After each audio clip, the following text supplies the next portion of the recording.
So, before we go any further, is anyone celebrating anything tonight? No? Birthdays, incarceration of violent partners, that kind of thing? No? How about you two? Are you celebrating anything? Do I know you? Do I know you? Yes. Do I know you?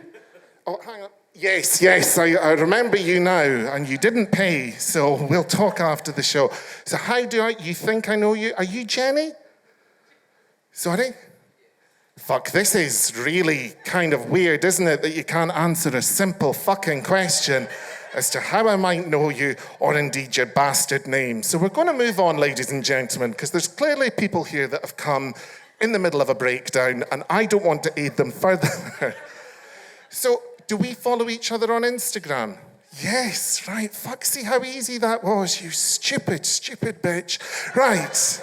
Okay, so that's good. So, it's not a traditional stand-up show. It's Bruce Devlin's Badinage. Do we know what Badinage means? Sorry? Oui. Toilets are available. Please do wash your hands, particularly if you're sharing Suzanne's crisps. So, what do you think Badinage means, sir? Chat. Oh, listen to him fucking gaying up. Chat. It's like Victor and Barry from Kelvin's Side relive. Yes, it means humorous conversation. My first suggestion didn't go down well. I wanted to call it Smell Your Maw, but I was told that that would be a marketing nightmare and it was a bit niche. Then I wanted to call it the Devlin variant, but then I was told to fuck off and everyone was sick to the back teeth with COVID. So we chose this, so that's good. So you're gonna see some of my friends. Think they're my friends, they're not really my fucking friends, but you know, they've got more Twitter followers than me, and they'll come in handy at some point. So, you're going to be amazed this evening, so we've got some light chat, we've got some singing. Yes, as I say, we've got a lesbian on at the end. That's how we got the funding for this project. We got in touch with Nicola and we said, listen, there's a dyke at a loose end on a Wednesday night. She's a real bean flicker. We want to bring her on. What can you give us for her? So we got a goat, so that was nice. We got a goat, and I think Nicola's maybe put about 40 quid in the meter for the lights, so if they run out, start fingering people. So yeah, that's all good. We've got people that you'll recognise from television. The pop charts. Giacomo. Yeah, that's an outside shop for big men. Yes. Right, okay, no, I'm only joking, honestly. No, anyone else put on weight during lockdown? Just me? Yeah, no, honestly, I'm a fat cunt. Sorry to say that, but it's true. No, I just can't stop fucking eating. And do you know what? I don't want to stop eating, so fuck yous. That's the thing. So, Suzanne, did you have any snacksidents over the lockdown? Just a few, yeah, just a daily packet of hobnobs to get you out of bed and into the living room and kitchen diner area to cook more food. Good, I like that. Did you have a lot of takeaways during lockdown? Too many, yes, but it was nice having someone at the door scared to give you a pizza, wasn't it? They're like, ooh, will I throw it? Just fucking give me the food, you bitch. Right, okay, so I think we're in for a good night. I would like a round of applause for my lovely little technical monkey over here. This is Chelsea. Hello, Chelsea. There we go. Chelsea's got lice, so stay away from Chelsea. She's a dirty bitch. And can we have a round of applause? I saw you scratching earlier, Chelsea, and it made me physically sick. We'll talk about that later because the lice isn't here. Think on. So can we have a round of applause for the people that will be serving you drinks? They're very important. Give them a round of applause. And can we have a round of applause for our audio-visual people over there? There we go. Now, in a week where we've found that the Tory government are planning to fucking rewrite Rule Britannia to Stool Britannia by pumping jobbies into the fucking sea.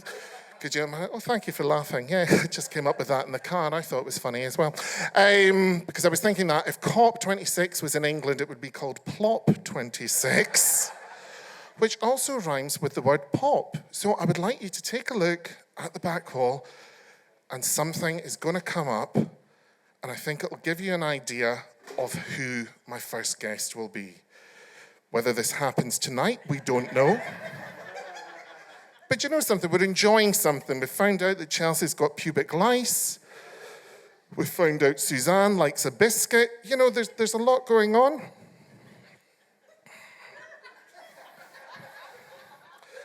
I mean, I'm not one for idle chit-chat, ladies and gentlemen, but someone shat in my dressing room. Let's just leave it there. The smell in there is fucking disgusting. It's ruining my Chanel.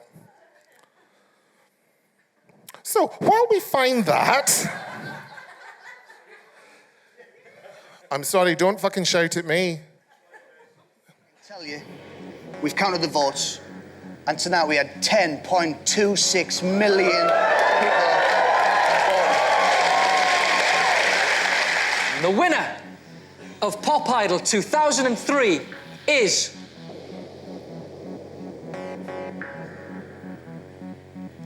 Michelle!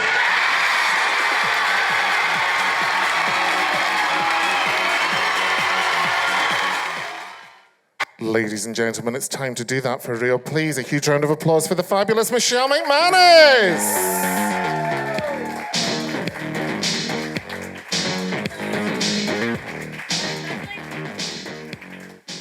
Asseyez-vous, s'il vous plaît. Hello. I love that you had that clip of me. He watches it quite a lot, actually. Oh, do you know what I love about the fact you never go on about it? Never. You've rarely mentioned it. 8.2 million votes and number one for 4 weeks. Never mentioned it. No, you never mention it through Franz Ferdinand off the top spots. I did. Never mentioned it. Stop now. Did you sell out at the Fringe 6 years in a row with a show about this spelling bee that you were involved in? Yes, I did, and that you wrote. Yeah, funnily enough, it was funny. You can imagine. It was really fucking funny. I thought you might have waited at least, a couple of minutes before bringing that up, but... Well, no. Start as you mean to go on. How are you? It's nice. I'm really well. Hello, everyone.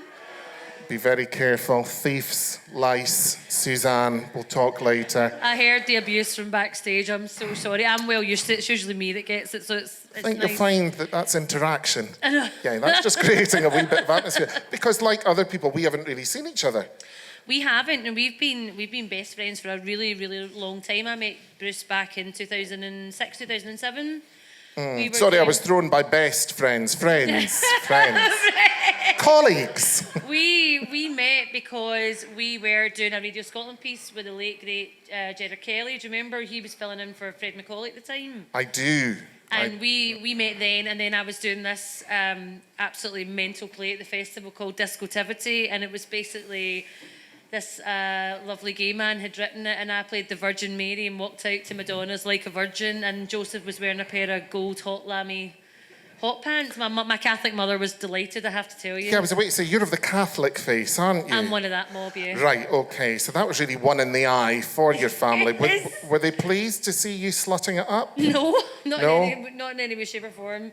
But I'd also been out to, I worked for a charity at the time called HCPT, and I'd went to Lourdes with these kids, and I brought my mum back toilet roll with a lady's face on it, and she nearly had a heart attack. She's like, I cannot bear my backside to Our Lady. So that didn't go down well. So that followed on from that, so it was a huge disappointment. I think Susie would like toilet roll with a lady on it. Oh, Bruce, Susie. Who was Our Lady? I don't know anything about that. Oh, she was the baby Jesus' mother. Was that not Mary? Yes, but we call her Our Lady. Do you? Why? We've got a couple of names for her. All right, why is that? See, I do not have the faith... It's blind faith, so you don't ask questions. No, right, okay, that's fine. See, I do not have the faith in the same way I do not have the Gaelic, in the same way I do not have the syphilis. So, yeah, that's all that. Because you are religious, aren't you? Yes, I'm very much a Catholic. I don't always agree with everything that goes on. No. Well, I've actually pretty much none of it, but yes, in name, I'm a Catholic.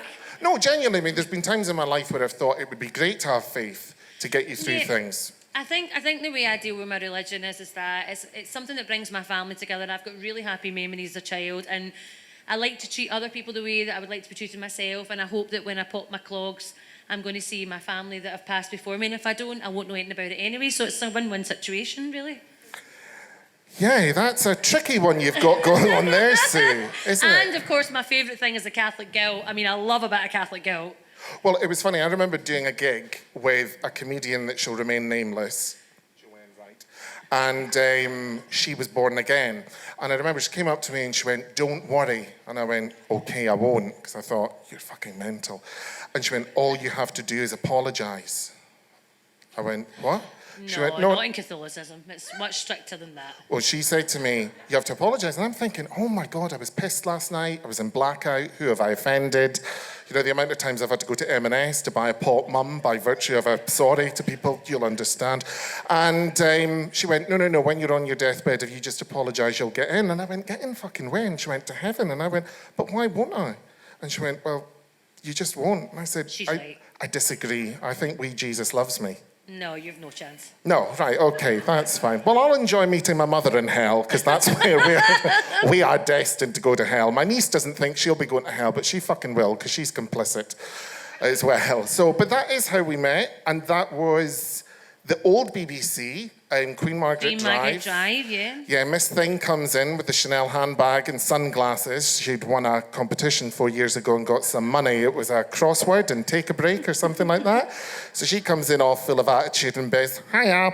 And remember, I had interviewed Vanessa Feltz, of all people. Are you going to compare me to Vanessa Feltz? No, I'm just saying, well, are you drinking custard again? Because that's what they worry about Vanessa. It's always in magazines. They're always worried that she's drinking custard, not alcohol. But I remember her saying that to Holly and Phil, who I fucking hate, by the way. And she went, yes, I just love something slithering down my throat. And I thought, you dirty bitch, it's 10:30. I was just recovered from Lorraine, because she was a bit saucy. You could see her bra strap. But I remember she was with her husband, and I didn't have a clue what his name. And I said, oh, sorry, what's your name again? He went, Ben. And I went, oh, Dover. And we got the interview and we left, and that was all that. But that's how we met. And then you came and did a radio show I was doing. Yes. And I remember my first question to Michelle was, the Gilded Balloon have put you in the dining room. Don't you think that's a bit cruel? And we had a laugh, and we've been friends ever since. We have. And then we did the hour together on STV, which was amazing. I loved that. We did that for nearly 4 years, and then STV decided just to completely ruin it and obliterate that show. And then I found myself kind of like 32 and thinking, right, I don't know what I'm going to do next, because winning Pop Idol was the most amazing thing that ever happened to me, because I never thought it would ever happen.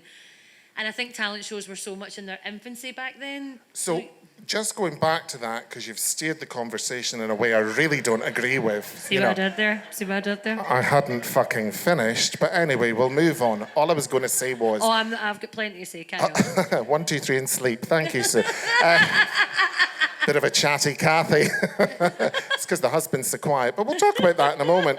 Doesn't have a fucking chance. No, but that was the thing. How did it come about that you went for that? How did you hear about the audition? Because you're right, no one really, because there was only one before you, wasn't there? So there were so much in their infancy back then. You know, it wasn't any mentors. There wasn't any, you know, when we were on stage singing, there was no like backing singers and tigers jumping through flaming hoops and all this kind of stuff. It literally just was a singing contest. And I think I saw a kind of advert on telly after the first Pop Idol when Will Young had won.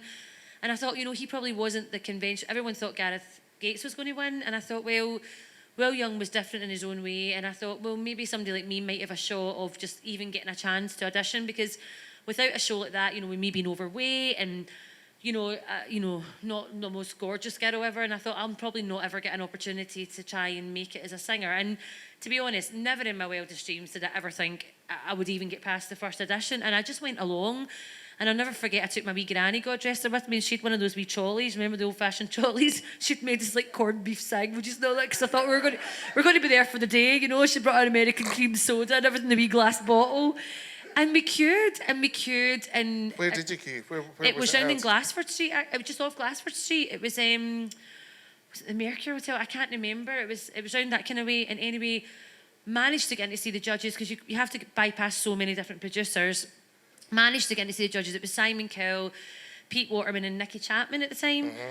And I sang my song and they kind of conflabbed and said, yeah, you're through. And I was like, what? I could not believe it. And then I got down to the final 50, then the final 10, and you know, was really unbelievable. I mean, the people that got behind me in Scotland, and people that still come up to me today and say, oh, I remember when you won, my daughter was born, I remember. I mean, I get you know, young people coming up to me now going, I was in primary 2 when you won, and I'm like, shoot me now. That's how old I am. But because I had done that show, and it completely changed my life, and it was amazing. I mean, I took so much criticism because of my weight, and I wasn't as aesthetically pleasing as they wanted their pop stars to be. But oh, Sue, I've seen uglier. Come on, give yourself a break, Ken. Honestly, some of the faces I've been with. But at the time, you know, I just took so much criticism, but it was really weird because it still felt really worth it because I just had this amazing life out here and my family were so happy and, you know, my life completely changed in an instant. But then I was lucky enough, I kind of plodded about London for a couple of years, then we did The Hour. But when The Hour finished, I found myself in real crisis mode at 32 and I was like, I don't know what to do in my life. I don't know how to go back to a normal job and I don't think I can stay in whatever the spotlight is. I mean, I'm hardly Madonna, but you know what I mean? I'm glad you realised that. I mean, I think that's essential. No, you know what I mean? I've never really been mega famous or anything, but just affectionately known as this person who did the show. And then I had went to Bruce and said, what am I going to do in my life? And, you know, after some abuse, which is the first thing that happens, he said, write your own show. He's like, we'll write a show. Let's write this show about this woman who has had her 15 minutes of fame and she doesn't know that it's over, and just take the total piss out yourself. And we came up with this character, which is wildly exaggerated of me because I'm not that interested in real life. No, but I'm not that interested in real life. And Bruce wrote this amazing character. And we did it one night in Edinburgh and thought, we'll get booed off stage. And honestly, the reaction we got to this, because I love Dorothy Paul and Elaine C. Smith and all these amazing women. And I don't swear at anything in the show. And it was just really kind of old school variety comedy. And we went, and this show just totally took off to the point where we sold out 7 years straight at the festival. And we wrote 3 parts to it. The trilogy, as we like to call it.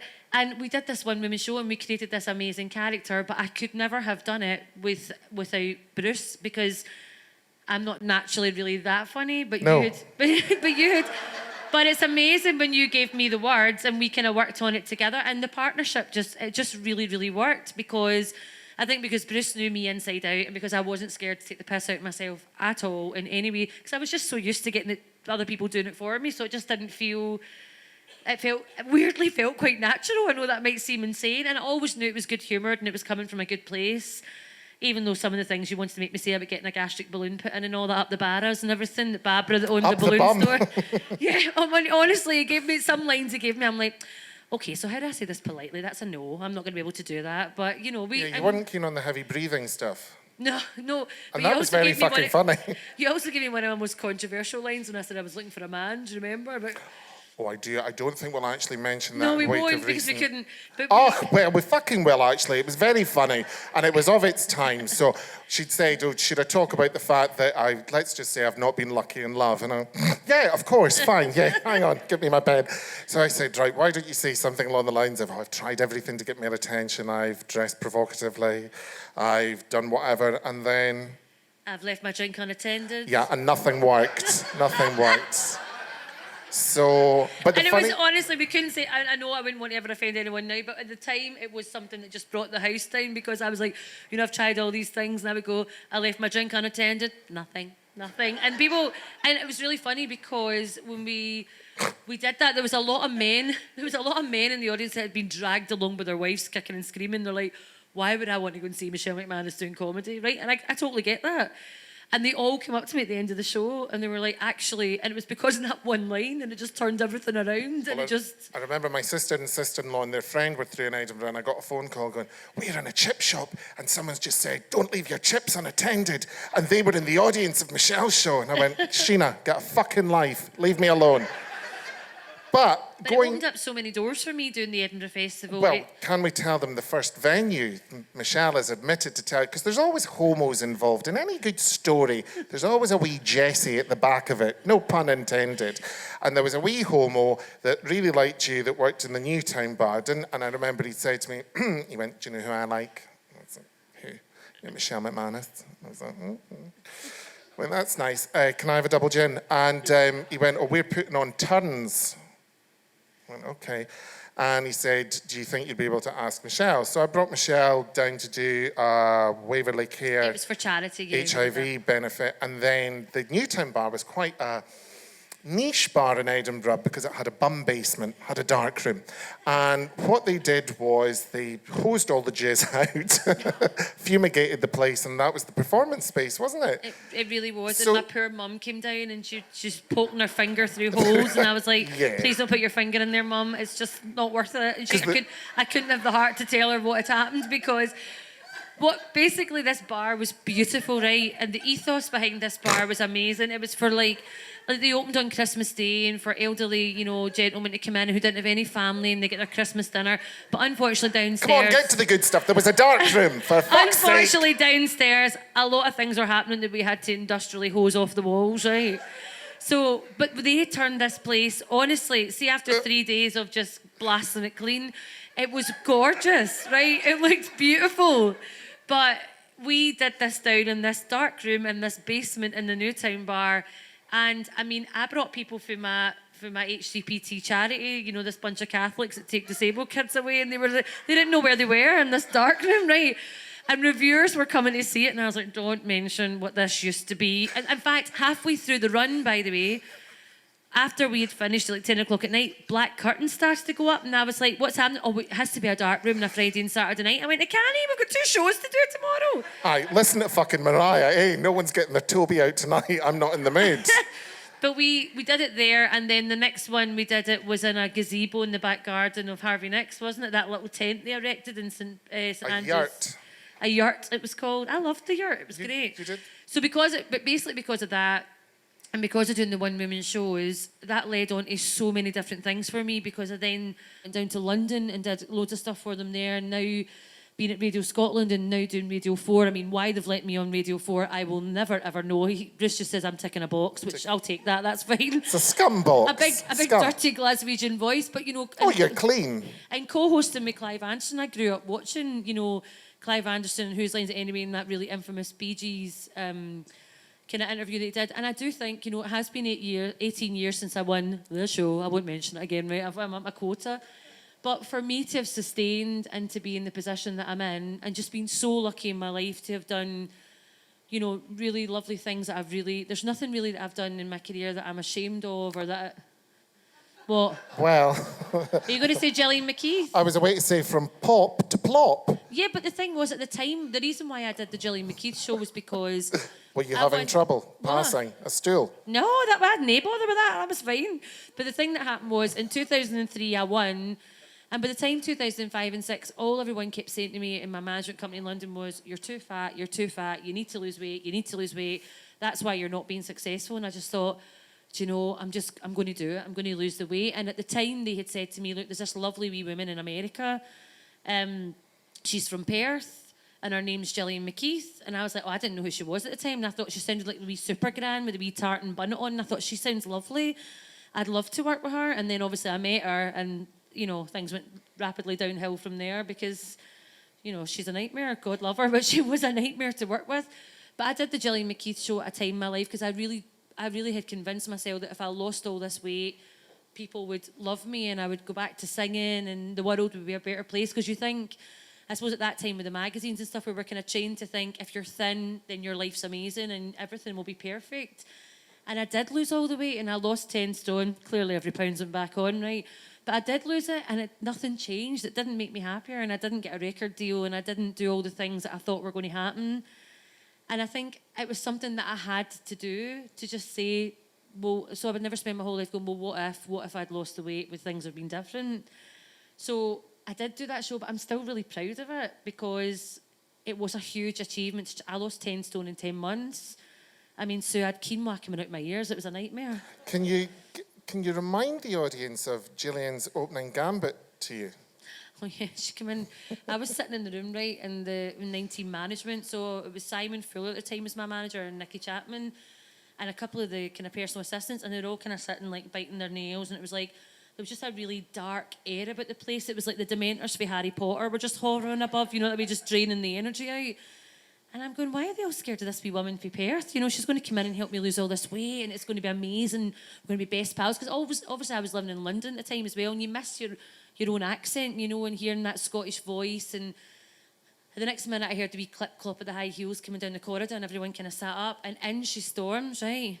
And she was like, Michelle, what have you been doing to your body? And I went, what part of Perth is she from?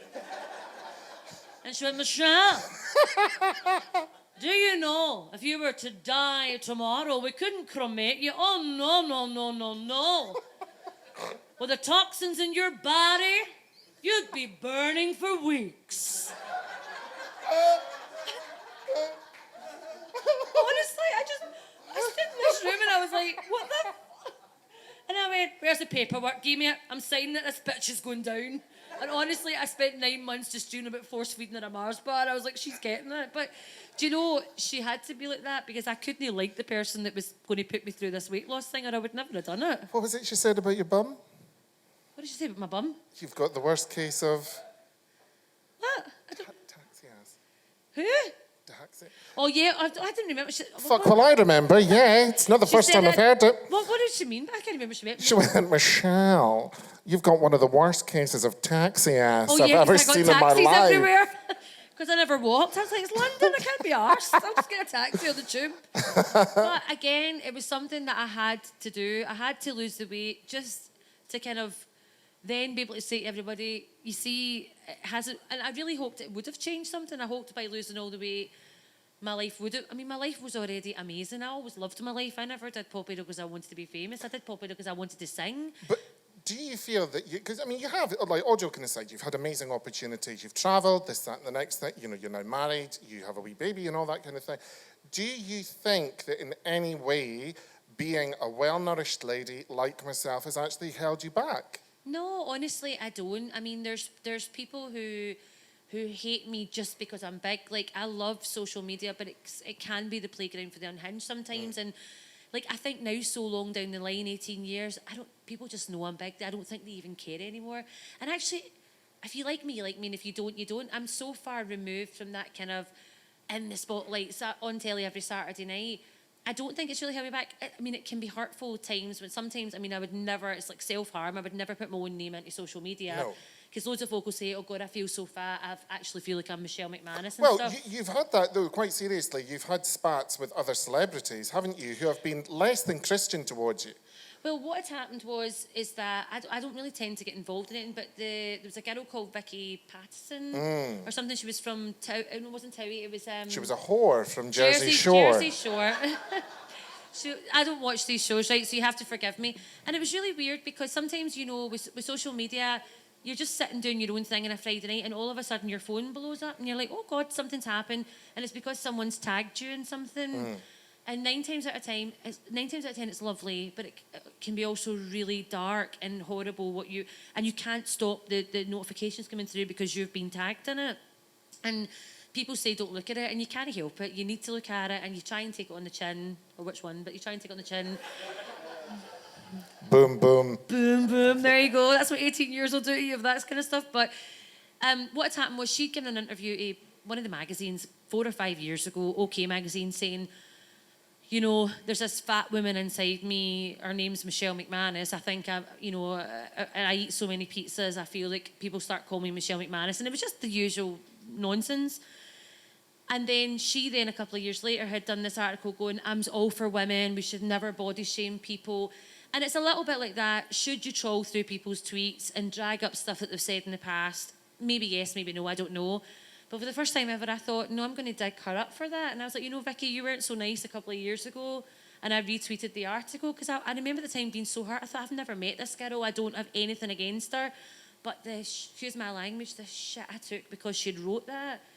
And, it went mental. Everyone covered it, the newspapers, a spat between me and Vicky. It was almost as big as the one with me and Lily Allen. Well, you did quite well out of that because that covered your tax bill. It did cover my tax bill, yeah.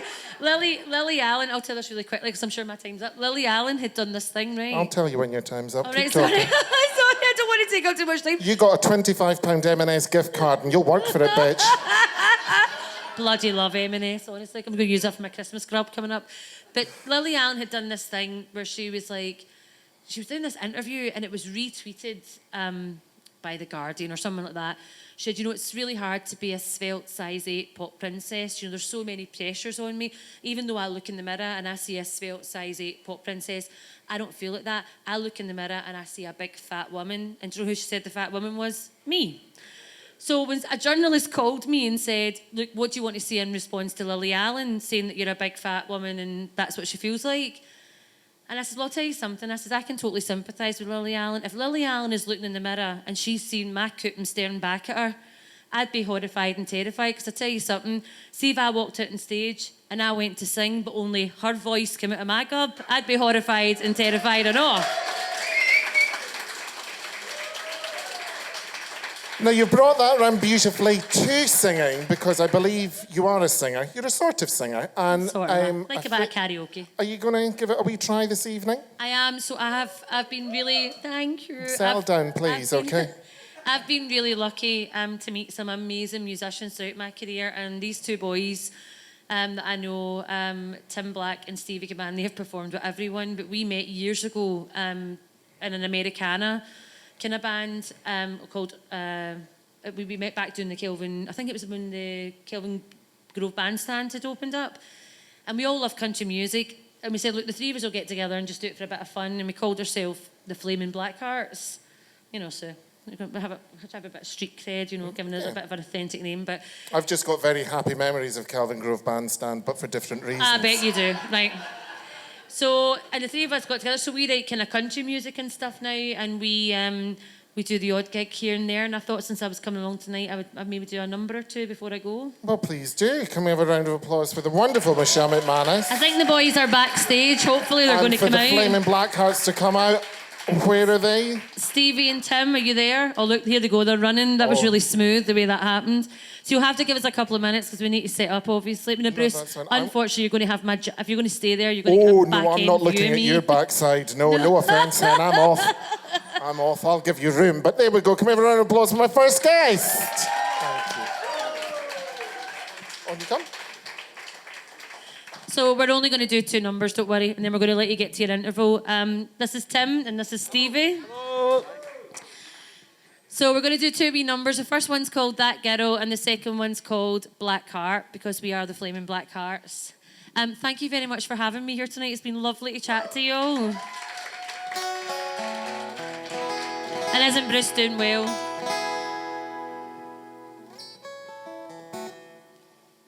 I'll let the boys tune up. We should have kept Bruce out here to keep the chat going.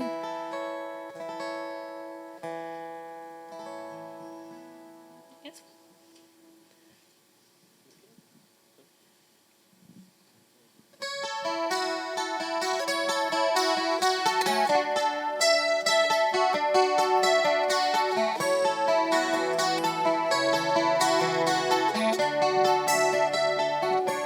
And I was just biding my time. Love was just passing me by. I never thought I'd be that girl, to feel the love inside of me burn. I thought that I'd never have my turn.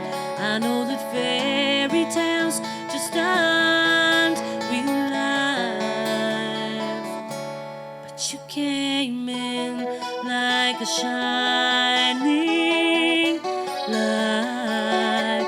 You made my heart so big and bright. You saw in me what no one could. You filled my world with all that's good. I was so very lost, but now I'm found. You took me to a higher place. You put this smile upon my face. You took my little life and turned it upside down. When you brought love around.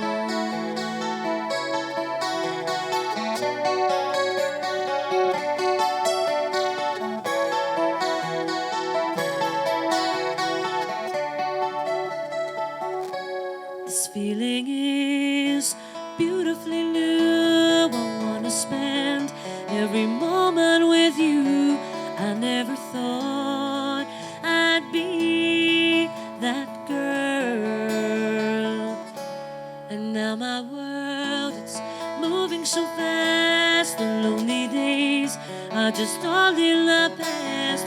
'Cause those fairy tales are not real life. Yes, you came in like a shining light.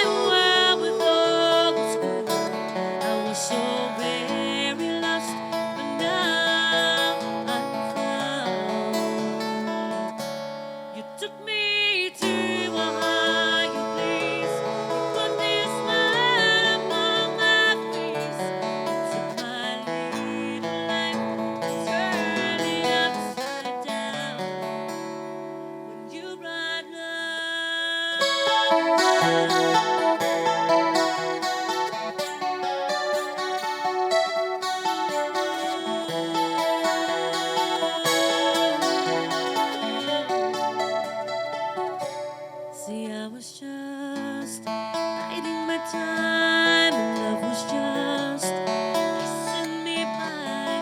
I never thought I'd be that girl.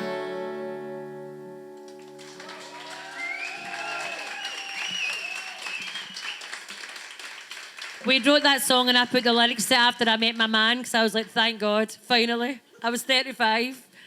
My dad had nearly burnt down the chapel lighting candles for me. He honestly did. Every time. This is the very first song we ever wrote together. It's called Blackheart. And listen, thanks again for having us here. Hope you enjoy the rest of your night.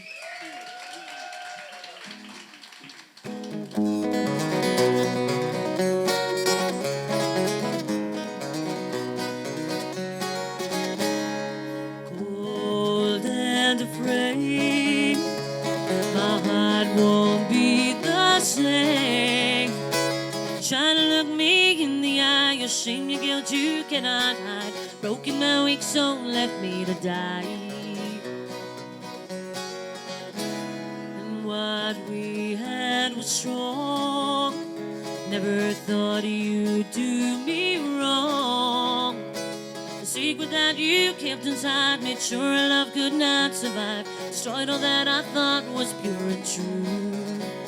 All the time I thought that my love was you and I. You fooled me right from the very start.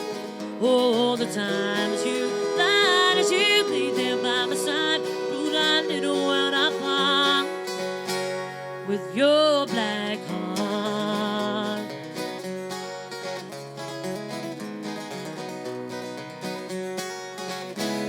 You're everything to me.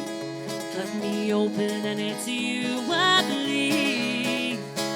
You ripped my heart out, shattered it. My world could not survive the hit. How could you leave me drowning in the sand? All the time I thought that my love was you and I. You fooled me right from the very start. All the times you lied as you lay there by my side, pulled our little world apart with your black heart. Black heart. Black heart. Black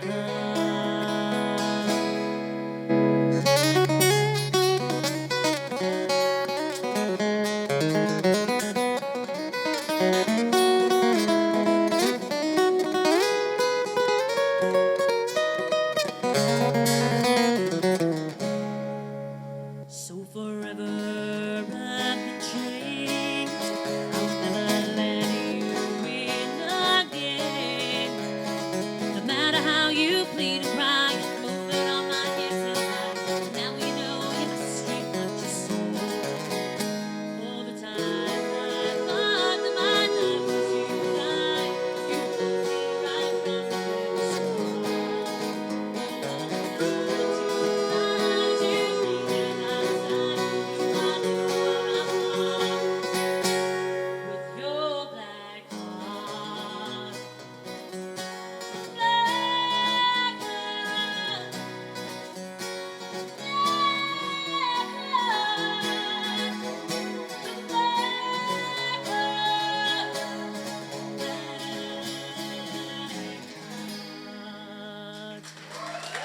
Thank you so much, guys. Thank you. I think you've got a wee break now anyway. You can get yourselves to the bar. Thank you so much. Ladies and gentlemen, can we have another round of applause for Michelle McManus and the Flaming Blackhearts? Come on, Sue. There we go. All right, come on, you little bitch, move. Thank you. Oh, Jesus, come on. Christ, they're like creepy waiters from a package holiday. I like the way Michelle was trying to fucking host the gig. Yeah, she's no work on at the moment. We'll talk about that when she's gone. Right, okay, give her a round of applause, get a drink. We'll see you back in about 10 minutes. So how's everyone over there? How are the lovely ladies up at the back? Are we all right? Oh, good, thank you. Could you move on, please? We don't like your fucking sense of humour. It's a bit grim. There we go. How are you, dear? Are you okay? Oh, marvellous. Yes, that's good. How's the front row? Can we have a round of applause for the front row? There we go. It's like some hideous round table Masonic lodge meet down the front, isn't it? All secret handshakes and hot dogs and things like that. So do you three know each other? Are you in a throuple? No, oh no, absolutely fucking not. Are you pumping Mount Rushmore? No. He's your best friend, have you? No? I think you're a lying wee bitch, aren't you? Yes. Oh shit, yes, there we go. And how about you? Do you know them? Are you just trying to have a threesome later? You're not interested at all, are you? You're like, no, I'm not shagging anyone tonight. How are you two? How's your lice, Chelsea? Everything okay? Anyone been to the chemist for you? Nothing? Fuck all? Scratching away. And how are you two? You okay? And have you recovered, madam? Yeah, we've gone mute still, but a thumb, that's progress, isn't it? So that's good. How's everyone up the back? Are we all right? I see a couple of bespectacled people and a cap on backwards as though it's the 90s. Hello? Are you all right, sir? What the fuck do you think this is? The Fresh Prince? Running around shouting things like, what up? As though you're on fucking Cribs? A man said that to me. A man, honestly, I'm showing my fucking age. This young man came up to me and went, what up? And I went, get the fuck away from me. I'm the closest thing you will get to Gene Brody, you little gutter snipe. Now fuck off. What up? Honestly, bloody kids. So what do you do with yourself, Fresh Prince? Have you got a job?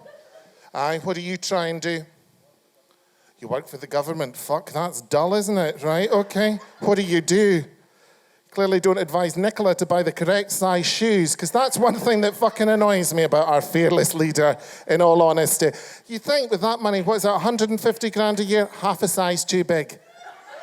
Has she got them on reorder? Is she pished in the house with Pedro going, oh, fuck, I can't be bothered changing that in the Amazon. Go out and get me some Compeed or a grip thing. But honestly, every time she's coming out of them, isn't she? And you're like, oh, God. And I worry about her hair. Because I do think her hair's dry. I like some of her clothes. No, I do like some of her clothes. I don't like when she wears the navy suit and the white shoes, because it just looks slutty. I know, it's horrible, isn't it? But I just think, bitch, you were health minister. Have you no money for fucking conditioner? Because that hair is like a tinderbox. I worry that she meets some dignitary and she just implodes like that and they go, whoa, Nicola Sturgeon.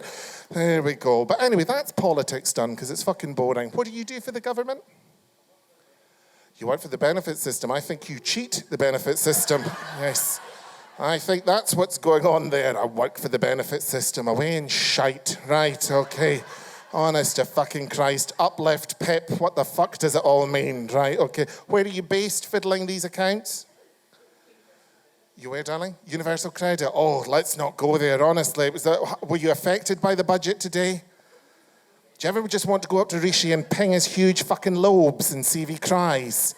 He's got lovely hair, unlike Nicola, but he's got massive lobes. They'd look very well with clip-on earrings, because it's very few men that can carry off clip-on earrings, but I think little Rishi would. But you know what? He's small for a man. That kind of gives my fanny the bile. That gives me the bulk. I hate fucking men that are little scuttlers, don't you? Wandering around. Ah, horrible little dwarfs. Freaks. Right, okay. Are we ready for another guest?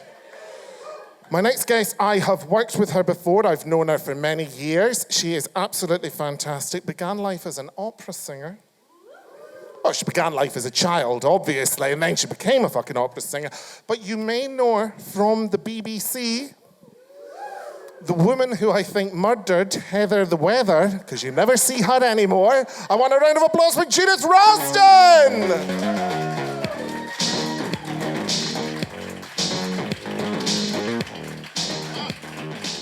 Sit down. Hello, everybody. Hello. Look at the kinky, but you just ooze sex. Don't you? Do I? You're very sexy for a meteorological... Meteorologist. You are fucking sexier than Sean Batty, let me tell you. No, honestly, I've wanked him off. It was boring. That is a lie, by the way. That's an absolute lie. Look at that woman on her phone trying to order fucking Eckies. Are you all right, hen? How long did that take? What? 3 Michelle, minutes. that experience. There was 3 minutes. There was high pressure, so he couldn't come. No, I'm only joking. God, could you imagine having... What about Sean? I just couldn't imagine having sex with him. Whereas I could imagine pumping you. Oh, thanks, Phil. I think that's a compliment. Nice. Yeah, I think that's Imagine nice. our babies. Oh, they'd be beautiful. Beautiful. A lot of hair going on. Yeah, a lot of Because if I hair. let myself go, we'd look like brothers. Oh, are you hairy? I used to be. All right, okay. What do you mean you used to... Have you transitioned? I had a bit going on. I'm not frightened to say, I was born with that Mediterranean look, and one of my friends whipped it off. Did you use it? What My am I sister talking about used to this use... for? Do you remember Yolin? Yolene? Yes. Jolene. Jolin, yes. Right, As it's okay. known in the business amongst So you had a Mauser. when I was at school. Oh my God, you could have been a Z... If you'd kept it, you could be a ZZ Top tribute act. That would be fabulous. Could you imagine? Are you ever tempted to wear something absolutely ridiculous to present the weather but just draw no attention to it at all? I haven't thought about it, but now you mention it, yes, actually. How did you get into... Because as I say, you began your career at the Conservatoire. As it's... Cardonald known College. now. Right, Yeah, okay. Cardonald. No, It's classier than I that. think someone's got an HND from Cardonald in there. If you fall on hard times, that man can get you a crisis loan, so... We'll keep him on speed dial, because you never know what's around the corner. Nicola, what's happening with these lockdowns? But how did you go from opera to the weather? Okay, so I did start life as an opera singer, and I had really quite a good career on the cards. It was definitely going places. I'd won some competitions. I'd started working with Scottish Opera when I was still a student, so I was regarded as quite a big talent. And then it all went wrong. I lost my voice, and it was... looking back, it was quite a tragic time, but also a very humbling time. I had to relearn who Judith was. I had to sort of start again without my kind of voice, and I wasn't this big ballsy opera singer that I had been. And I was also a lot heavier, so I'm a completely different person, not inside, but the way I am, the way I look now. Now, we'll talk turkey here. I'm a heavy woman. The first one, slightly. How heavy were you? I was probably about... Is this me squeaking? Should I hold it closer? Lord only knows what Chelsea's up to. Please ignore her. I weighed about 18 stone. So And how tall are you? 5'6". So when I lost my voice, the depression just made me eat and drink, and I really piled on the weight and got really unfit. Right. And then the day I realised I wasn't going to sing again, when a friend of mine said, if you walked into my teaching studio tomorrow, I'd say, stop trying. So when I realised I wasn't going to sing again, honestly, it was like an epiphany. My whole life started again. I went swimming, joined Slimming World, started thinking about what I could do. Because at that point I was cleaning, I was doing anything to earn a bit of money to keep body and soul together. Luckily, I'd earned enough money as a singer that I'd already managed to buy a house. So I had a property. Oh, Christ, Yes. get her. Right, okay. Property. But I wasn't living in Scotland at the time. So anyway, cut long story short, I got my life together and got fitter and healthier and started to drink wine instead of pints. Have you ever Lady drunk like- pints of wine? Not quite. Half a pint? Yeah, because you like a drink. You're like me. You like a drink in the house, don't you? I do, because I've got kids and I can't always go out. And so at 4:45 is my... 4:45 on a Friday. Is it that time already? Oh, Mummy needs her pint Of wine. of wine. Are you white wine, red wine, rosé? I'm white wine. White wine. A Sancerre, a Chardonnay. I like a wee Pinot Grigio. Oh, yes, people have had that at the Italian Centre on Ingram Street on a Groupon. Because that's the kind of audience that I get. The budget-wise diner. 2 bits of pasta for £10. Because we were talking about actually being in the Merchant City and going to the nightclub Bennett's. That's right, Yeah, because Lorraine Kelly used to go there as Did well. she? Yes, on 50 pence a vodka night. Yes, and there was a bouncer there, a big lesbian called Ginty McGinty. Do you remember her? Was there somebody actually called Ginty McGinty? Honestly, she made Camden Bar look like Kate Moss in the attractive states. This woman had a fucking face that could stop a train, seriously. She was a big woman and she was plug ugly. And straight women used to come in Nobody's and ugly. dance for her. Honestly, I don't remember they did. dancing for her. Do you remember Shabazz? No. Does But anyone how do you remember know that Shabazz? name? Yeah, you remember? Oh, I'm getting vibes from you. Yes, you've kept those well hidden. Yeah, Shabazz, he was he was mental for a start. He used to dress as Wonder Woman. See, I used to take a lot of magic mushrooms, but then I had to stop. It's a long story. It's not really actually. I shat myself, and I had to stop. And I remember they'd say to me, because we just used to phone up Bennett's and go like that, oh, hi, I'm Karen Dunbar, can I go on the guest list? And they were like, you don't look like Karen Dunbar. I was like, oh, fuck off. Like, tripping out my fucking tits. Wandered up to the nearest person going, have you got drugs? I'm the fucking police. They'd hand over their drugs. Mental. Loved Bennett's. And then I remember, because I've always liked a snack, because I used to live with a huge fat woman from Dundee called Bella Boobtube, who lost her front teeth from giving someone a blowjob in a dirt track in France. No word of a lie, honestly. Gosh, Won't tell you her real name, such a Louise sheltered Morrison. life compared to you. And you know that chip shop Santini's? We used to wait until the trim homos would, they'd have a slice of pizza and then try and put it in the bin. We'd just grab it from them. We did, honestly. We were bin rakers. We got arrested. It was terrible. It wasn't actually. We were out the next night. It was all fine.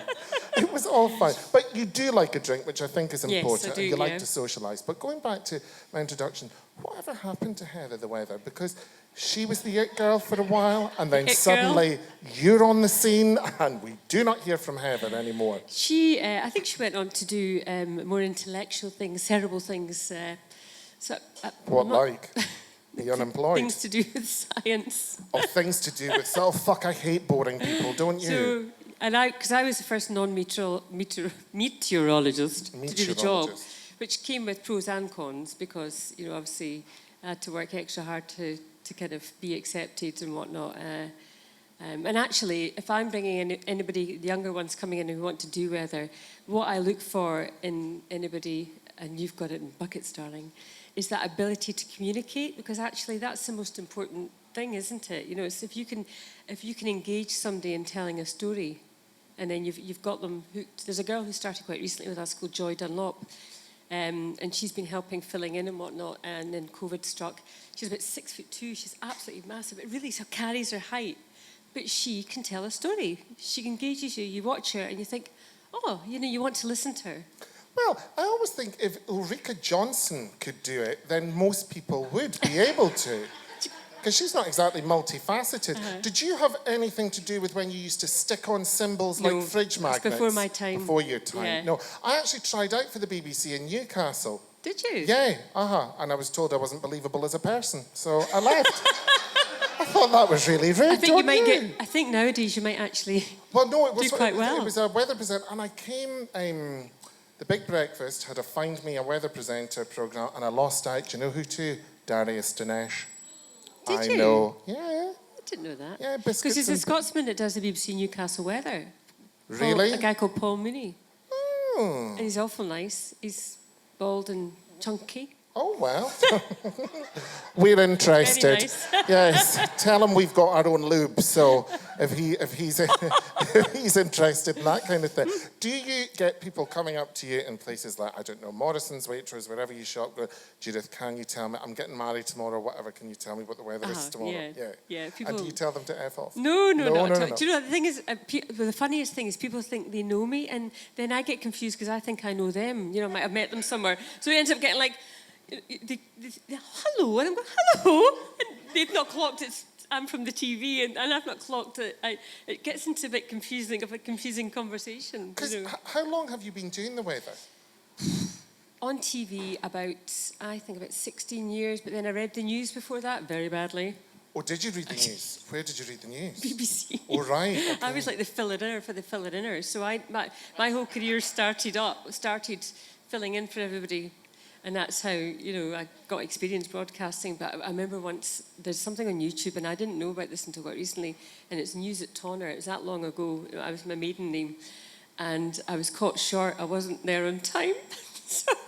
Why, were you on the toilet? No, London had come to us early, and I was eating toast. So I had to run and sit at the desk, and the microphone was still on the floor. So I'm like, good morning, shutting down the microphone on the floor. And in between each sort of oeuvre, the story, I'm getting dressed, undressed, dressed to get the microphone and the earpiece on. So my own comedy show. How does it feel? Because you are in people's living rooms, how many times? Like 5 nights a week? something like that? Well, sometimes we're sort of various shit. Probably 4 days a week I'm on So shift. people, I would imagine, automatically presume that they know you. Is that still weird, or is it something that you've just come to accept? Or? It is a bit weird because at the end of the day, I don't actually have much of a social life because I've got 3 kids and I work. In fairness, though, Judith, you chose to have the children. We can't feel No, sorry for you. No, I tell you, I am so tired. The twins were a result of a drunken night, I have to say. Well, which one? Which one? But we got the shock of our lives when A, I was pregnant, and B, it was twins. Can you imagine Fraser's face? He went completely red.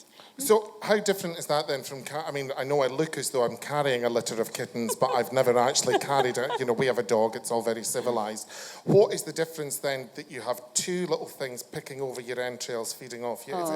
It kind of makes me sick. One was on top, one was on bottom. Oh, yes. It was like bunk beds. I'm familiar. It was like bunk beds.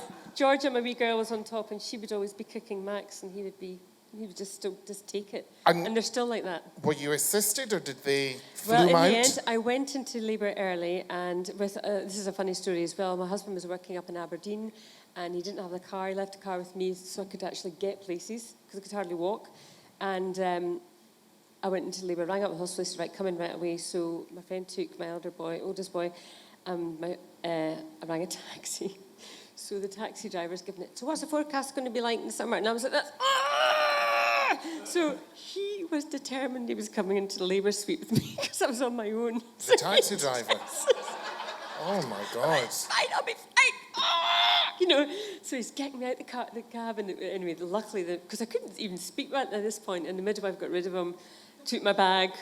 But he was like, I'm coming with her. It's all right, you don't have to come with me. Did he come in with you? Oh, no, I think that's very right. I can't even remember his face or anything because honestly I was... Did you pay him? Sorry? Did you pay I don't remember, but I must have. Yeah. I don't remember. Well, people take to social media and say, I've heard an anecdote. That's Weren't you a funny. taxi driver 11 years ago? That is funny because I don't remember, but I must have paid him. No, I'm just thinking that if you were in that kind of state, then I don't understand why he would ask you for money. But you're the type of, because I know that you're very polite and respectful, and that even though you were like a way to push out a couple of bowling balls, you would have said, there you go, and can I have my change? Absolutely. What do you think you would be doing if you weren't involved with the weather? Because that's the road you went down, but when you were at that crossroads. I think teaching, actually. Really? Yeah. I did a bit of teaching. I taught singing for a wee while, and I always fancied being a primary teacher. And I actually went to Jordan Hill and asked them about, could I be shown around and perhaps do a postgrad course. They were really rude to me, so it really put me off. And also, you needed higher maths. And of course, I didn't even turn up at my maths exams, so that was me, even though I'm a scientist now. But I would have liked to have done primary, and I started to go on the course to do higher maths. I thought, oh God, look at this. Oh no, that's very difficult. In all honesty, no. I had to do a general science at school because my mathematics ability. No, seriously, I was caught licking a Bunsen burner. I was away to say it's a long story. Again, it's very short. I mean, I look as though I've just had several rounds with the Van de Graaff generator, but no, maths wasn't my thing at all, and therefore, what was it I couldn't do as well? I couldn't do computer studies because I didn't have maths. What was I good at?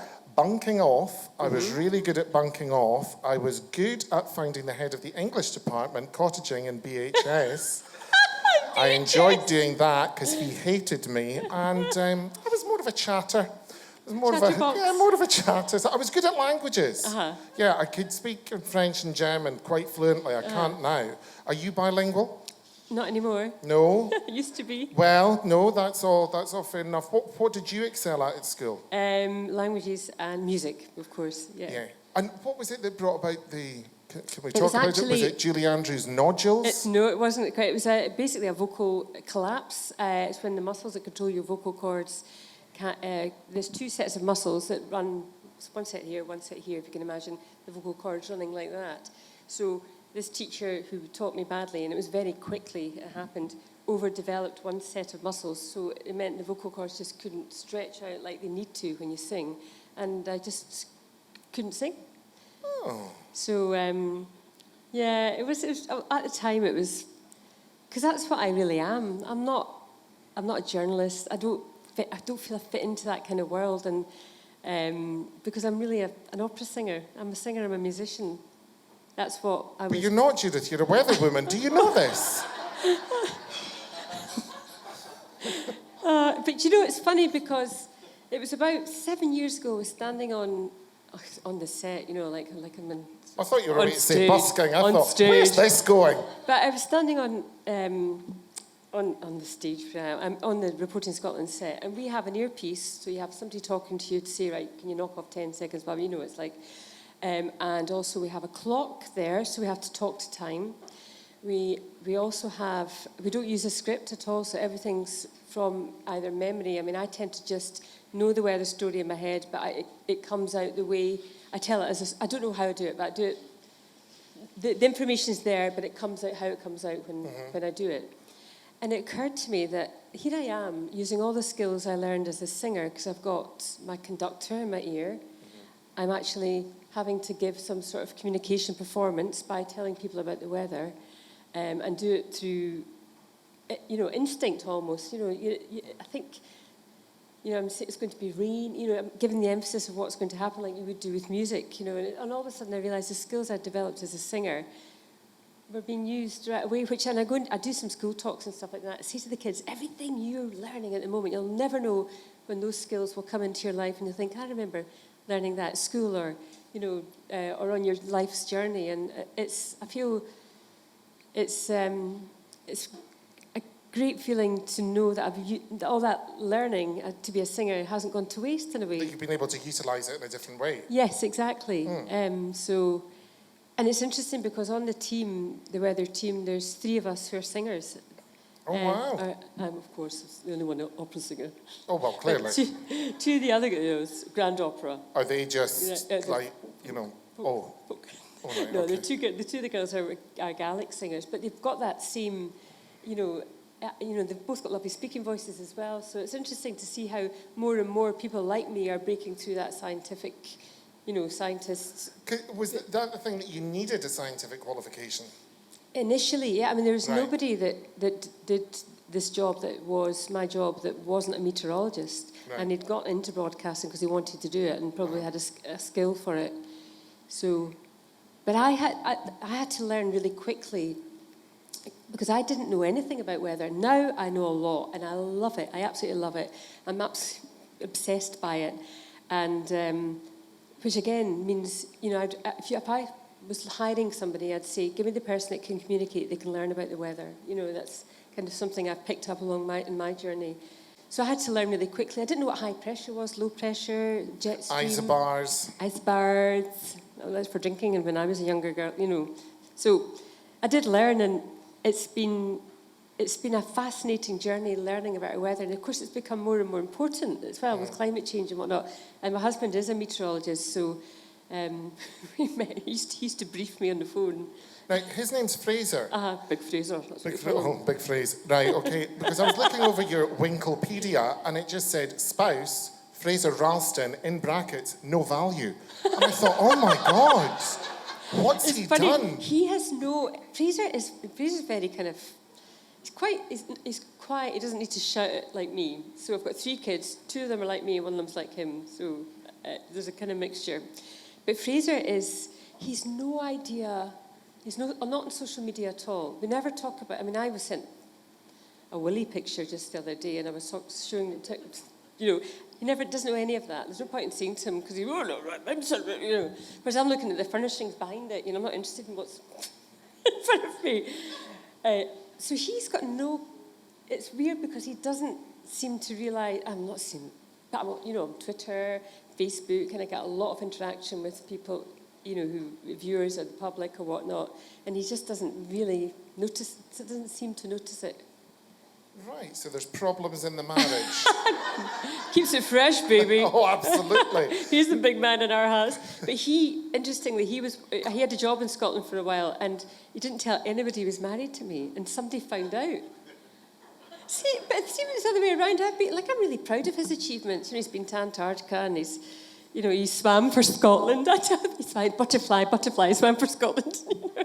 He doesn't swam say, for my wife Scotland. was an opera singer, now she's a weather presenter. He swam for Scotland for He what? did. He won medals for Scotland. Oh, he was an Olympic person. Not quite. No. Junior Commonwealth or something like that. Right, So he's a serious swimmer. I'm quite proud of that. Yeah, but he seems apparently ashamed of you. I wonder. I just Maybe don't it's know what something the to do with the problem is. moustache. Maybe he wants a real beard, but we'll move on. So you've been there for 16 years, so you would have started at Queen Margaret Drive. Yeah? So I used to read the weather on the radio before that. So then I went on to the telly side of things. Right, okay. So I read a script, and that's when I got interested in it. And is Sally Magnuson as nice as she seems? Yeah, she's nice. Yeah, Lovely. no, because I Yeah. remember when I was a trainee hairdresser, nothing stereotypical about me, ladies and gentlemen. I worked in a shop in Edinburgh called Charlie Miller, and I used to wash Do Magnus's you know, hair. Charlie Miller, Jason Miller was my first boyfriend.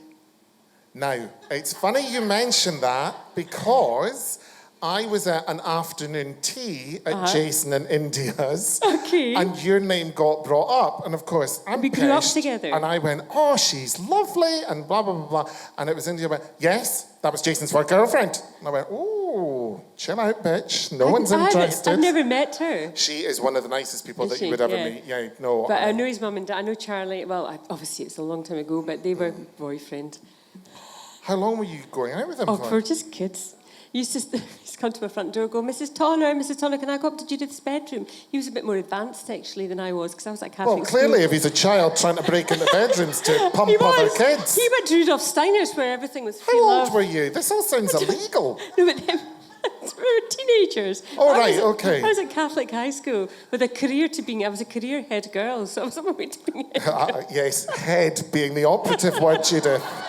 Maybe that's why Fraser's ashamed of you. We'll move on. Thank you.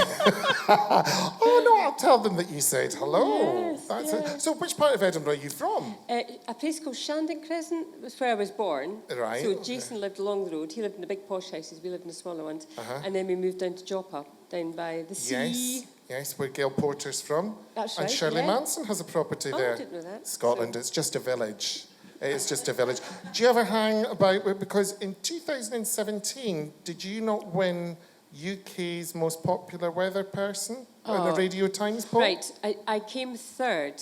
So Sorry, I didn't mean to bring that up. I was a bit pissed doing my research. I thought, oh, I'll go with that. That's a nice compliment. was But I've shat actually- all over it. I was actually really humbled by it because Thomas Schaffenacker won. So Who? I think you'll know who Thomas Schaffenacker is.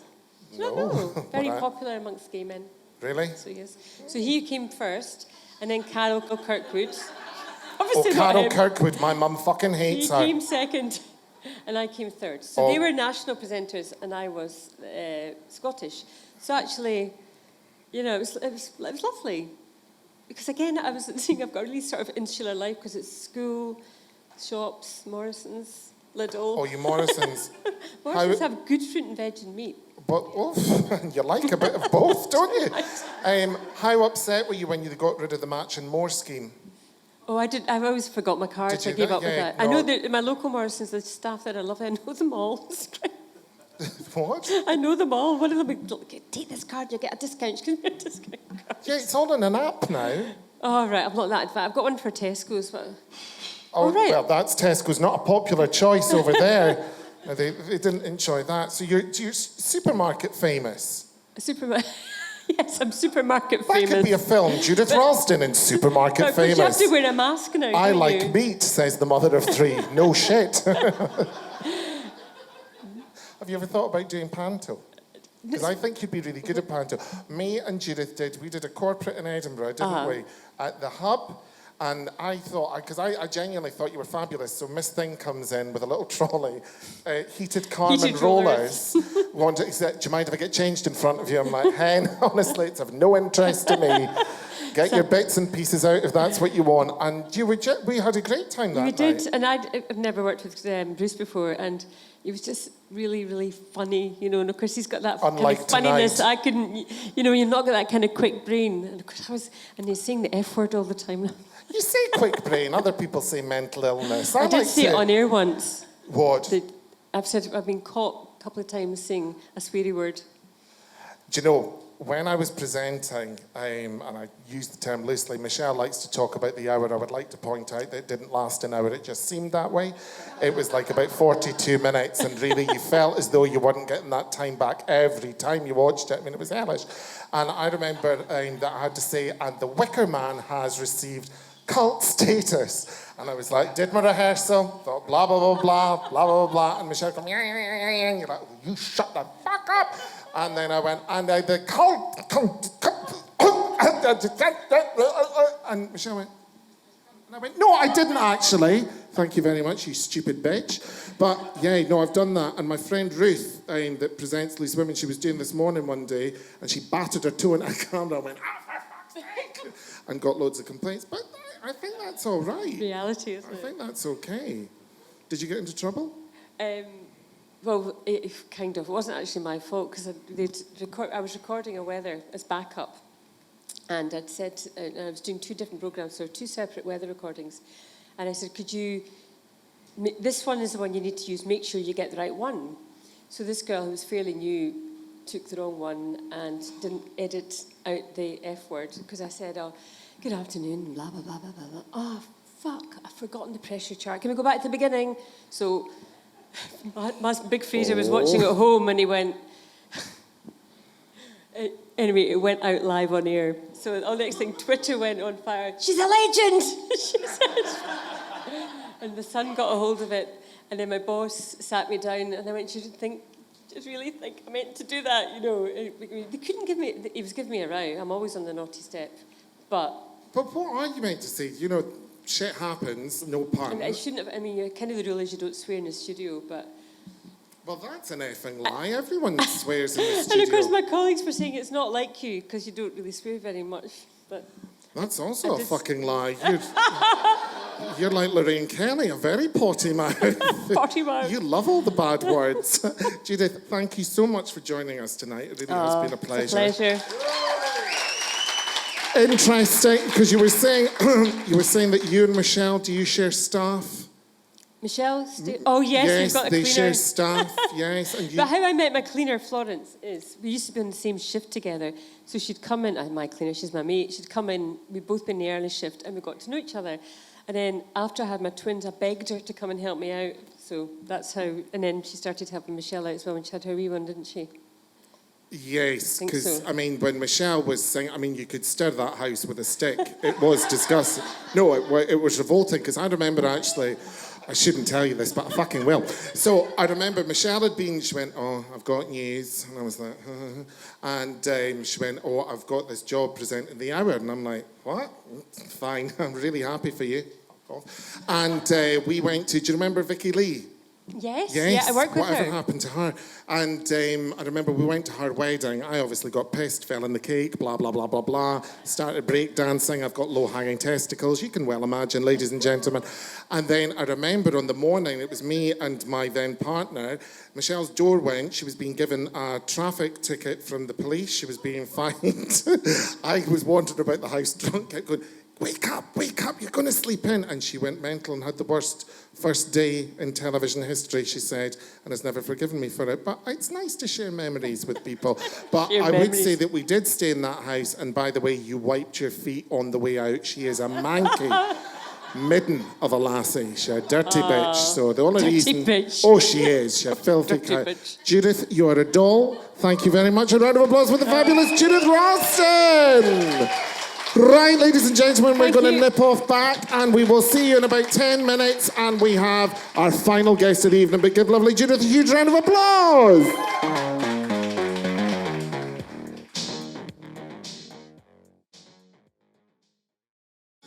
Right, bitches, give me a round of applause. I'm coming back. There we go. Right. How is everyone? You all right? Are you all drinking quite heavily? I know some of you are having soft drink. Are you drinking? You're obviously drinking, clearly. 4 years and you're drinking because you're a slut. That's nice. Now, have you just followed me on Twitter? Have you just followed me on Twitter? And do you work for Tonics? I see a future. I see a future. I will have a sniff of your caramel log at some point, believe me. No, I like the dark chocolate. How's everyone? No, I do actually. How's everyone up there? How are the Real Housewives of Newton Mearns? Are they okay? Oh, still very judgy. Yes, there you go. They never recovered in Newton Mearns, did they? Since Whole Foods became a Lidl. That was hurtful for the people there because they thought they were better. Can you just take those lights down slightly? It's just they are raping my retina. And I just want a wee shifty about. How are we here? Are we all okay here? How's the benefit sheet? How's Prince of Fresh Air? There you go. And you brought your twin or your son or your homosexual partner? Well, yeah, the one that looks the fucking spit of you. Like, is it me? I mean, I know I can be abrasive, but you know, I'm a nice person. Do you know what I hate? Fucking stupid people. Of course it's him. I mean, in the name of humanity, get a fucking grip, the pair of you, honestly. So how do you two know each other? Do you work together? No? You what? Best friends, yeah. My mum thinks I'm best friends with the dog's other dad. It's amazing what people will fucking ignore if they're homophobic. So, that's true. Just in case anyone's got a gay child and they can't deal with it, just go, lives with a friend, lives with a friend. So that's what my mum said to me. She went, did you not want children? I went, after what you did to fucking me? No way in hell. You crazy bitch. Right, okay. Ladies and gentlemen, are we ready for my final act of the evening? She is an act, she is a person, she is not for everyone. Yeah, she's quite niche. We were worried about booking her, in all honesty. She's a wee bit on the boring side.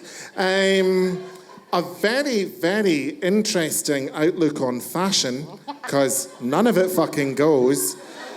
Any outfit, no safe place to rest your eyes, but do you know something? She's a good person at heart. Just wait till you see what she's in tonight, ladies and gentlemen. If she's not funny, the outfit is. Give it up for my friend and yours, Susie McCabe!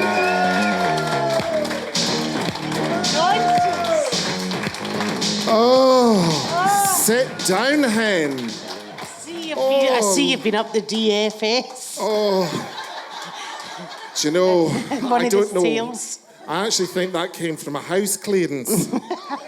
Fucking came in the from 70s. Yeah, came from a house party in the 70s. I actually think it might be a settee of Michelle's parents.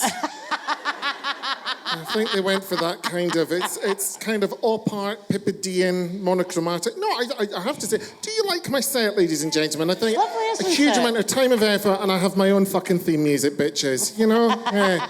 It's not like I'm in fucking lay-bys and East Kilbride sucking cock, so thank you very much.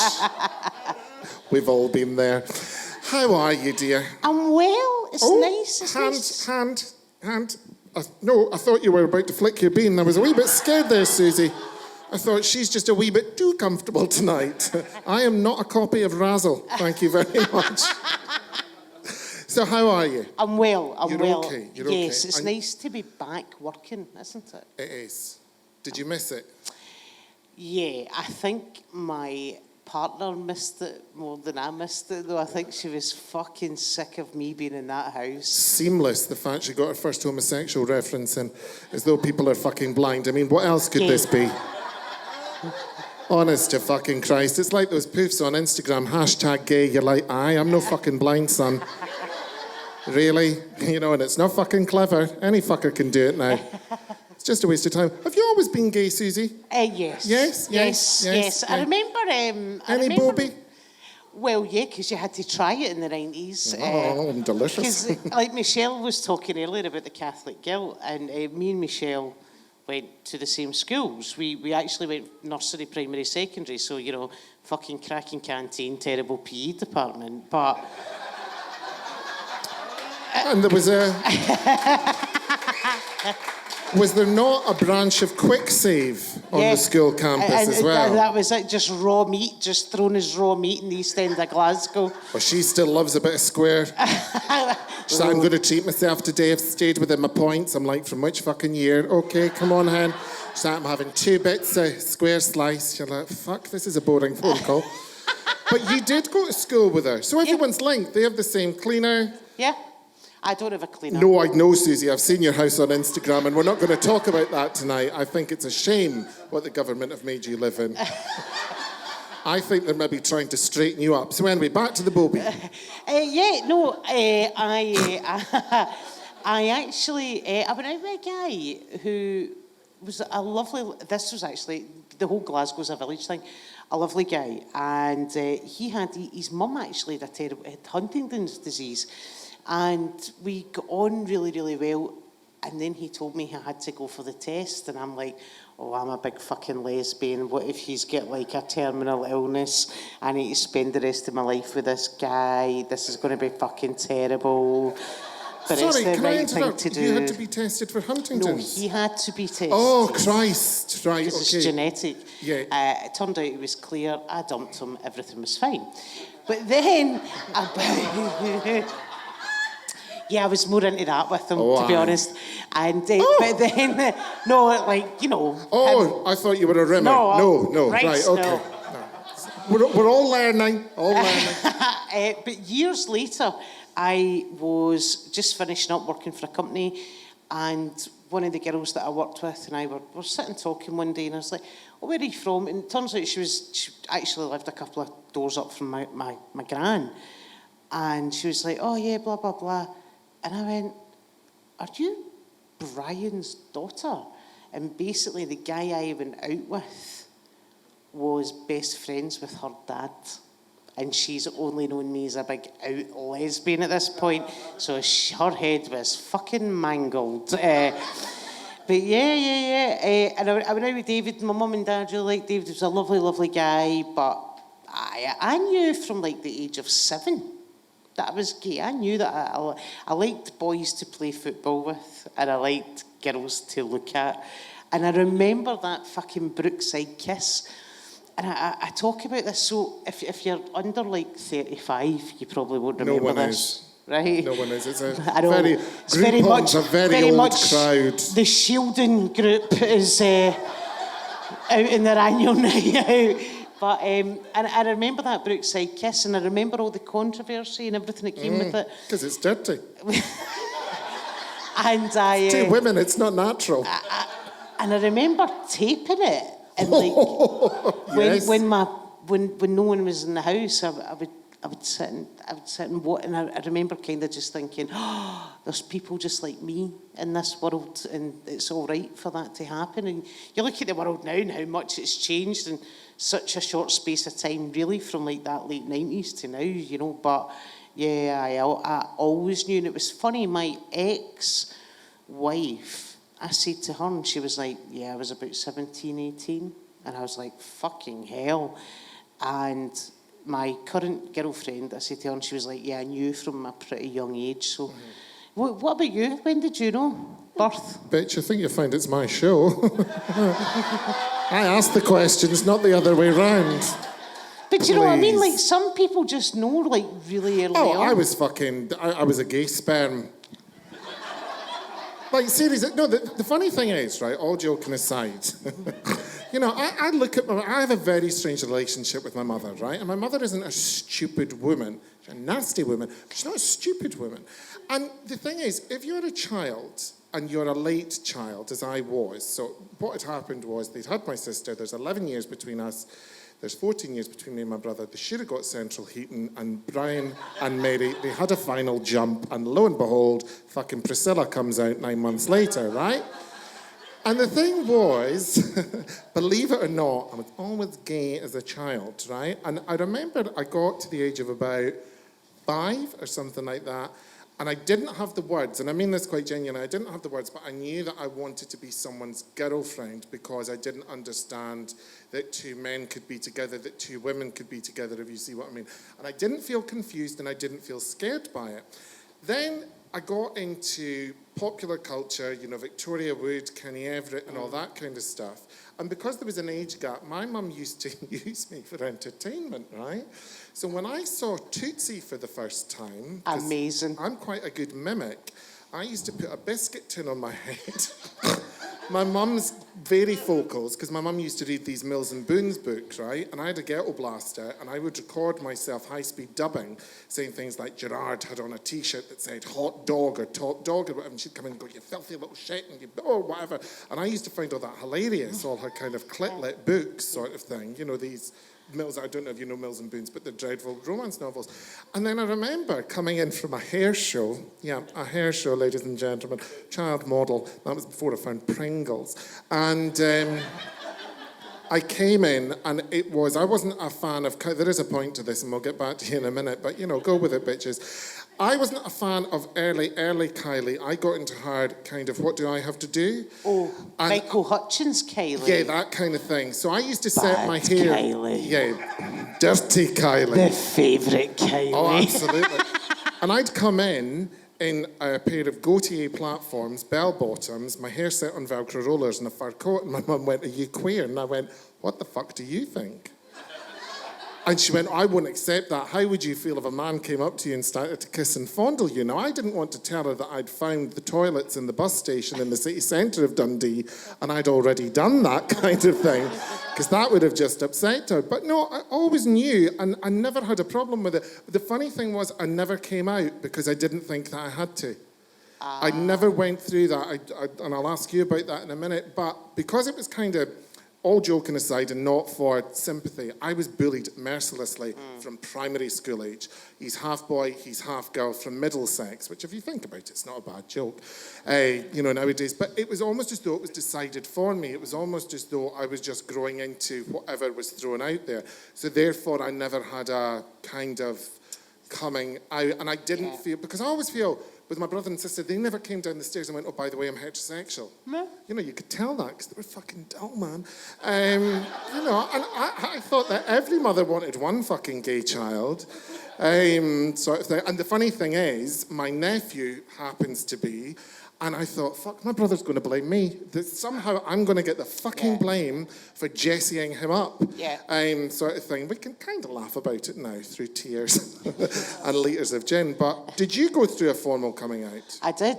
I did go through a formal coming out, and I had literally just left school. So it was 1997, and I remember telling my parents I wasn't going to university. I had no intention of going to university, and I knew as soon as I told my parents this, all fucking hell was going to break loose, and sure as shit, it did. And I know I joke about it, like it's an old joke that I had where I told my parents I was gay, but genuinely my dad did turn round and say to me, "Is this because you played rugby?" Right? Genuinely. And that is an old bit of material because it was true, right? And my dad genuinely thought, "This is why you're gay," right? Which is ridiculous. And I remember my mum going, "Are you maybe bisexual?" Right? Oh, you never want your mum saying that. No. That's creepy. And then she went, AC/DC. And now I'm going, you wouldn't even know what fucking different current that is that you're talking about, right? And I was like, nah. And the option put to me was, you either stay here and you're not gay, or you leave. Right? So that was the option. That was my choice. So I went upstairs and I literally packed a holdall and I left. And I arrived at my gran's, and it's that bit of material that I do where my nana asked me like 3 or 4 times, why have they put you out? And I kept saying, because I'm gay.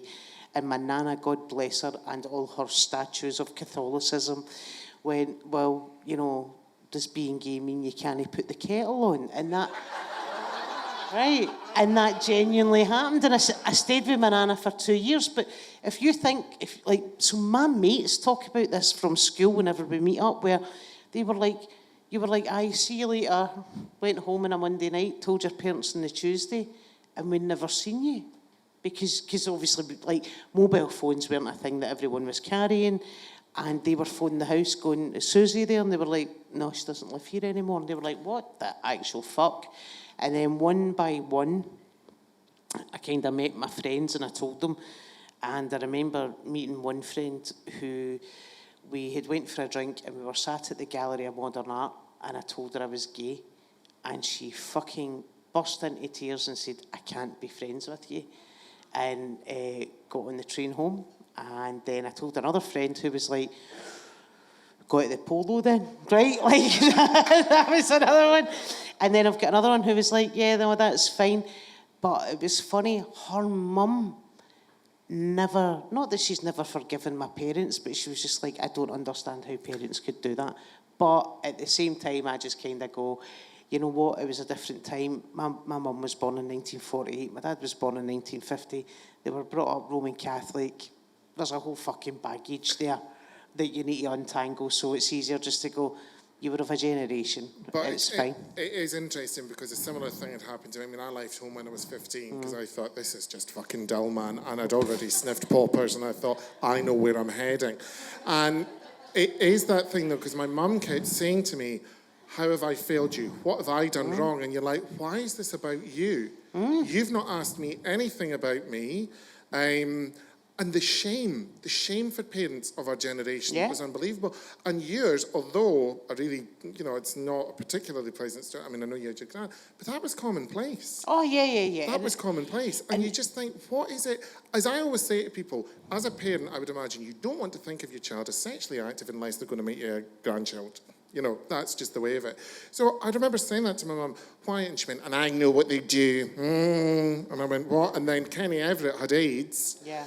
And, you know, my mum didn't know I was fucking gay. We were subscribers to Hello magazine back then. I mean, bitch, please, honestly. We came to Glasgow to see Prisoner Cell Block H, the musical. No alarm bells are ringing. And I remember reading about Kenny Everett, and she went, and your arse isn't meant for that. And you're like, oh my God, not even a hiya.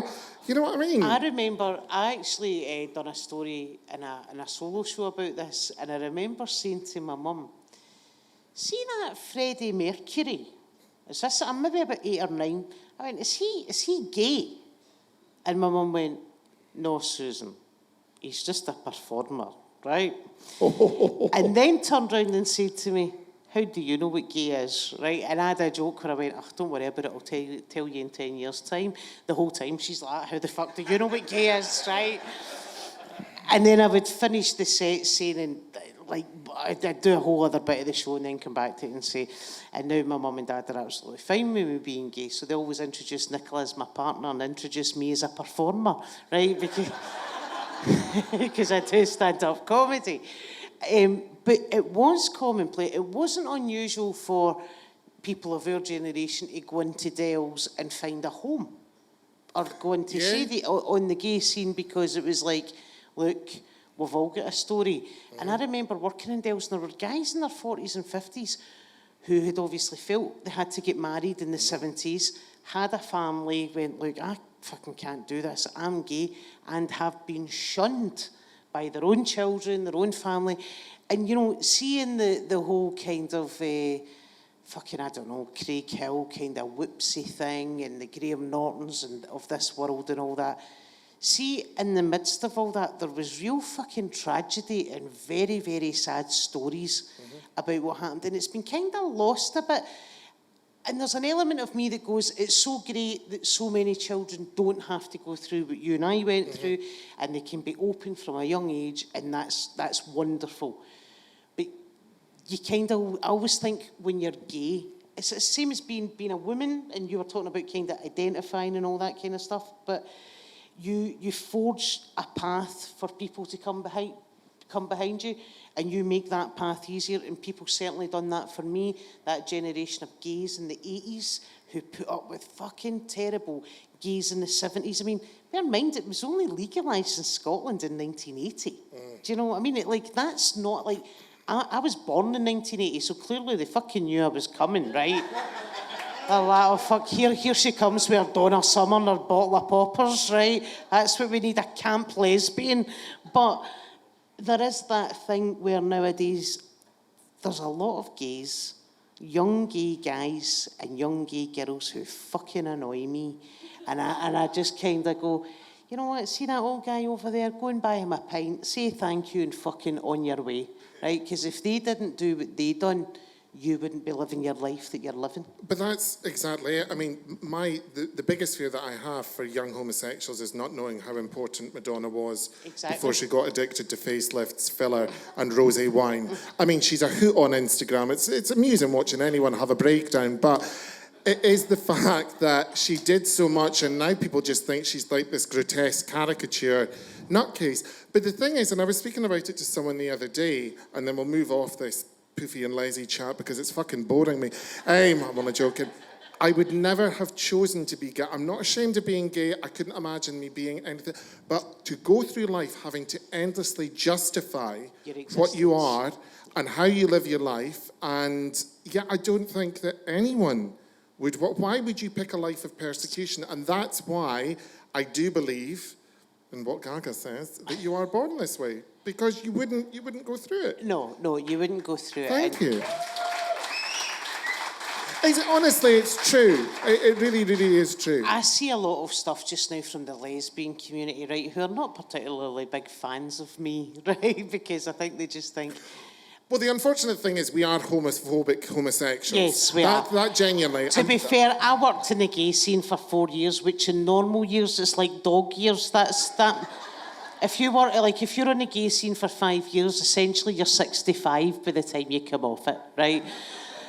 And I do get that thing, like, there are a generation of lesbians just above me who, when I came out, were real man-haters, like real, every guy's a potential rapist. Yeah, mullets. Fucking mullets.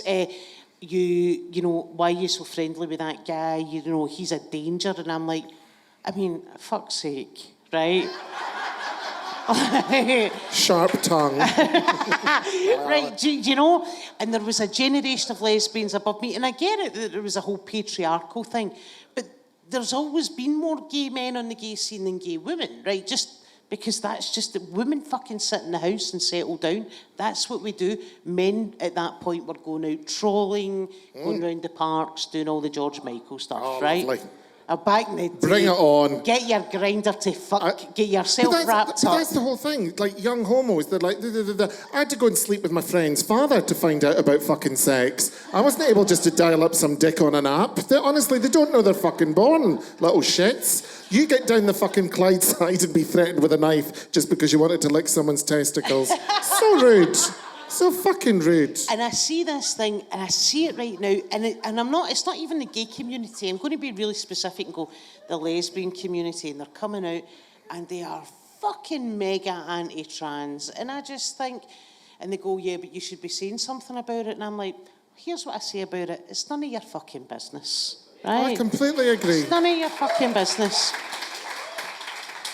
I've got a friend who's female to male trans, right? And told me 20 years ago, they sat me down in a gay bar and they said, I walked in and I called them by the name that I knew them, right? So let's just say it was Michelle, right? So I went in and I went, all right, Michelle. It was a Michelle. That's how rumours start. And she, at this point, said to me, can I talk to you? And I went, yeah. And they explained that they were transitioning, which we didn't know what transitioning was at this point. And they said to me, blah, blah, blah, do you have any questions? And I just kind of looked at them and I went, do you have any questions? I said, I tell you what, I've got a question. Fucking, we're playing Rangers in a fortnight. We've got 2 centre-half suit. How are we fucking dealing with that, mate? I couldn't care if you've got a bobby in your pants. 2 centre-half suit and the game's at home. What the fuck are we going to do? Do you know, and I see this and I look at people and I go, people fought for your rights and you're fucking not willing to pass them down the line. Fuck off. Do you know, No, so that's...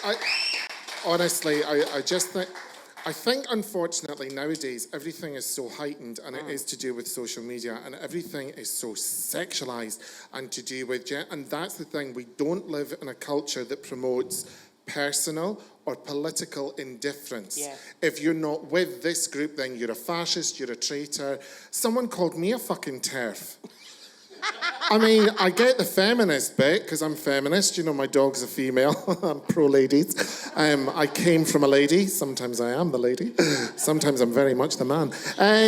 But he's got access to biscuits that I'm interested in. But anyway, we'll move on. But the fact of the matter is, it's like what you say. Sometimes stuff isn't for you and there is an off switch, whatever that is, whether that's a television or putting your phone away. Why don't you wait and just put the phone away and actually be present with who you are? And who cares? I don't care what anyone is. See, the minute I find them out to be a total fucking cunt, then they are on my list. Yeah. So I really don't care where you come from, what you do. I mean, someone did say to me, thank you, I can't talk to you until I know your pronouns. I went, well, they're off and fuck. Now get out my face, seriously. You know, I'm tolerant to a point, but just calm down, man. Yeah. Or woman, person. I don't know what to say. But that's the thing, you can't even say fucking tranny now. That used to be one of my fucking favourite jokes. How'd you turn on the tranny? Tweak its nipples. I would laugh for hours at the same thing, because I used to drink Joan Collins' spectacular perfume and cider when I used to go to Bennett's. Long story, but that was a very short story, that's true. But it's just like, fucking leave people alone. Yeah, just leave people alone, and just, like, it's true what you say, everyone is like yesterday, right, so I'm a massive Celtic fan. I'm a massive Celtic fan all my life. I put a thing up about saying how if you are loved by your own fans but respected by your rivals, as Walter Smith was by many a Celtic fan. Now, I'm of the generation his Rangers team broke my fucking heart on more occasions than I care to remember, right? But see, at the end of the day, I could respect him as a man because he always came across as a very decent guy, and it was the same for Tommy Burns. And I put this on Twitter, and some fucking ballbag came on and went, I think you'll find that Rangers perpetuate the Orange Order, and I just went, you know what, you take a fucking day off, man. Just take a fucking day off and stop what you're doing. And that's a thing where I think it is that with social media, everyone is so triggered, ready to go. Well, people are just looking for a fight. Sorry, can I ask, are a lot of your followers from Northern Ireland? Yes. Because I got that in the brogue. Oh, no, he actually was. He's like, I'm from Armagh. And I was like, I don't give a fuck. Oh, smell your fucking Armagh. No one's interested. Do one, you fucking prick. Get that hard border up, yeah. Oh, aye, right up your fucking Hoover hole. Twats. Oh, honestly, no, I've had it because someone went, you can't say that. And I said, no, I fucking can. And actually, I will kill you. Yeah. And like unless you're saying something that's so fucking outrageous that you're like, whoa, that's fucking bad. Please don't say that in my company. But you know what? Like, just fucking everybody needs to relax. And I don't know if there's also an element of COVID and lockdown that everyone's just... I think it was going on before. I think COVID and the pandemic has exacerbated it, to be perfectly honest with you. But it's the fact of the matter is that people feel as though their opinion, because they're able to give it, and give it in a much kind of more viral way, they can hit more people with it, that they're entitled to it and that you have to listen. Yeah. You know, it's a bit like people go, like, it's a guy that, he's a twat, but he's a nice enough guy. I hate Harry Hill. He's the worst comedian in the world. End of. And it's like, no, not end of. You should end that with, in my opinion. You know, that's the fact of the matter. And that really pisses me off that now we've all got to, you know, you can't question anything. You can't do this. You can't do that. And you're right. I think people are just looking for a fight all the time. Oh. And I am happy to give it to them in Waitrose. Over some patty. Oh, jeez. Absolutely. Could you put down that Cornish cruncher, you fucking whore, because I'm about to boot you in the hoo-ha. I fight with men as well. Get off my fucking grill. Seriously. I'm an equal opportunities offender.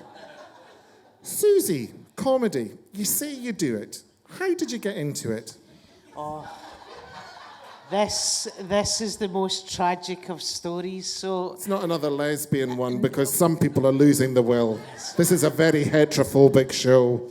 So I had a friend who was diagnosed with ovarian cancer, was given 18 months to live, survived 3.5 years. You done the very first charity gig for her. And me and a mutual friend were sat one Saturday night, we did a curry, we did a few drinks, everything was great. And he said to me, I think we should count ourselves lucky and we should go and challenge ourselves and do something that scares you. And I went, well, I can't be fucking jumping out of a plane. Nah. He went, oh, you can do this comedy course and it shows you how to write comedy and you make me laugh and I make you laugh and we should go and do it. And I went, fine. So it was a total dare. And I went, okay, fine. So the next morning I come downstairs, he's standing in my kitchen with a big mug of black coffee and he went, do you remember what you agreed to do last night? And I said, write the check, I'm fucking all in, right? And then my now ex-wife, who was at that point my future wife, I swear to God, Bruce turned around and went, what's this? I went, we're going to go and do stand-up comedy. And she literally went, do you think you'll make people laugh? Right? To which I said to her, well, if you're with me for my face and my body, you've fucking done yourself, hen. And then we went and we done the course, and it turns out on day one they were going round the room, right? And it's people going, yeah, I'm very into amateur dramatics, or yeah, I'm always the funny one at a party. And they get round to my mate Paul, and Paul went, I've been wanting to do this course for 5 years. I was like, are you fucking joking? Like, you just made out that you found this course. And he was like, nah, years. And I was like, I'm going to fucking do you in. And then they came to me and they were like, right, Susie, so have you ever done any amateur dramatics? And I'm like, nah. They're like, have you ever been in a school show? No, that was Michelle's remit, right? And I was like, nah, I was fucking smoking hash and kicking fuck out people that were in the music department, right? Like, so sad, you've got a French horn, bang, right? And they're like, what about a nativity? And I'm like, I don't think I've ever held a microphone. And I could see them just kind of looking at me going, all right, okay. And then I went and I done the gig, and then I get more gigs. And you know, and I think you'll be the same. Sometimes you just stumble in something in life that you're good at. It's not that you can do it, that you feel 100% comfortable doing. Like, this is what I really enjoy doing, and I feel really comfortable doing it, and it's very much, I really enjoy it. And then suddenly you get, not success on a big level, but you just start to grow into it, and you go, yeah, this is what I was. Some people get it with sport, some people get it with their job. That was it for me. See, with me, it's the only thing that I haven't been sacked from. Genuinely. No word of a lie, genuinely. That's the whole thing. I don't suffer from imposter syndrome or anything like that. If you don't think I'm funny, bite my shite. Not interested. I'm quite a selfish person. I actually think I'm a Kardashian. But I fell into it completely by accident. And I think, thank God that actually happened, because I would probably be in Barlinnie. I would probably be bummed to sleep every night. What crime are you committing when you leave here then? Just poofiness. I'm really going to go for it this time. No, but I'd sometimes think that, what would, because I can't be around people. I fucking hate people. People are really stupid. There's 2 of them up the back. And it's so difficult. Like, could you imagine me coming in and they're going, Bruce, you're late? And I'm like, I hope you fucking die and I will run you over. That's not going to fly. I remember my sister. So my sister, who's head of education for Perth and Kinross, hello, 200 grand a year. Oh yeah, I'd pick fruit. Would you really? Fought with a £40,000 BMW. Fuck off. So she went like that. Are you going to go and get a job? I went, what? What? She went, well, you live near a Morrison's. I went, oh, the chicken counter. Fucking hilarious. I said, so if you lost your job as Director of Education, I wouldn't say to you, do you want to come up and do 5 minutes at the comedy club? Piss off. Yeah. But it was funny during the pandemic because a lot of people were like, it's not really a job. And you're like, well, it's bought me 2 flats. What do you do with your life? I remember that with Fiona Hislop. I remember being at a thing with her. What a boot. And I was on the stand live that weekend, and they'd said, can you say a few words? Because comedians had to go through like the fucking Weavers Foundation to get money and shit.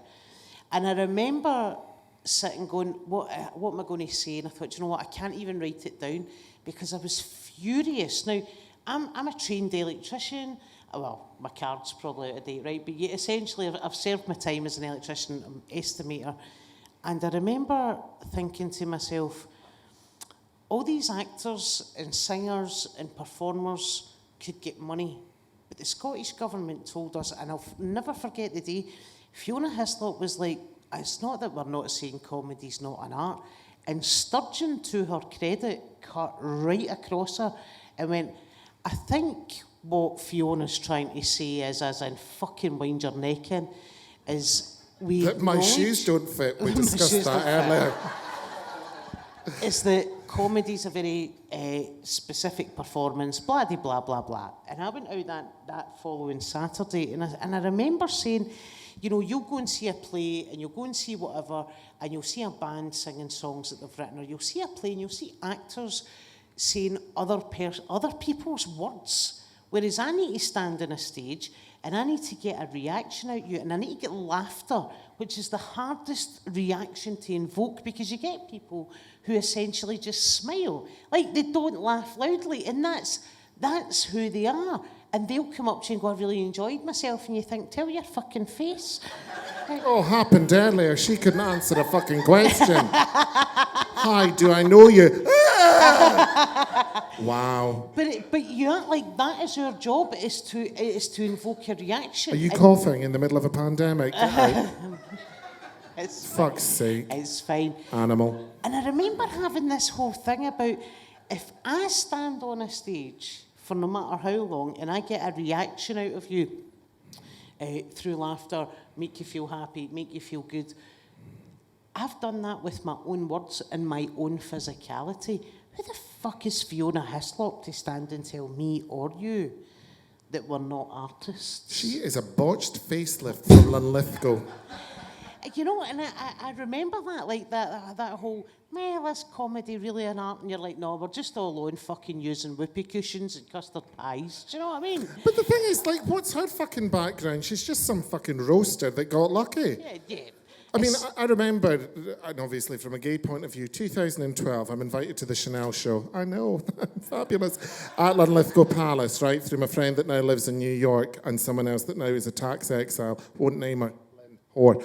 And we went to Linlithgow Palace, all that kind of stuff, Stella Tennant's there, blah, blah, blah, blah, blah. Hislop comes in a fucking Viella suit, a fake Chanel suit, and I looked and I thought, you whore, you disgusting whore, that you have the money. You could have rented a bit of Chanel for the evening. I was fucking honking in this stuff, and it was the fucking middle of winter, and the only thing I had was Michelle's actually Chanel sunglasses. I thought, no, I'm doing the whole Karl Lagerfeld thing, fuck yes. And she turned up looking like the fucking window of what everyone wants, and I thought, die, you ungrateful fucking cow. One match and she'd have been up like a linty. Oh, honestly, well, keep it away from Nicola's hair, because that's the way to fucking go. Anyway, we'll get back to Winnie Mandela.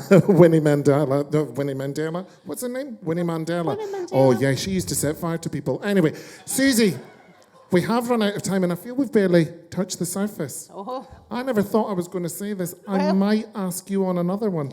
Well, there we go. No, I might. Now, don't get me wrong. Couldn't listen to her all evening. She's a very selfish person, but I feel we only got a glimmer. Did you enjoy it? I did. Did you enjoy it? And can I just say, before we go, and I mean this genuinely, if it wasn't for Susie recommending me to fucking Fagin over there from Oliver, I wouldn't have had this opportunity. So I'd like a round of applause for them both. Not at all. So, sling your fucking dykey hook. No one's interested. We'll see you again. But Susie, thank you very much for joining us. Give Susie McCabe a huge round of applause. And we have come to the end of the evening. Have you enjoyed yourselves? Do come back. The guests do change every month. Next month, we have confirmed Kay Adams. Expected a bit more, but fuck you. Right, okay. That was Kay Adams. There you go. And Eamon Holmes replied to me on Instagram because he's owed me a tenner, so I might get a live link up. Anyway, can we have a round of applause for everyone you saw? You saw the fantastic Michelle McManus and the Flaming Blackhearts, the fabulous and sexy Judith Ralston, the legend that is Susie McCabe. Join me next month for more of my badinage. I've been Bruce Devlin. Good night.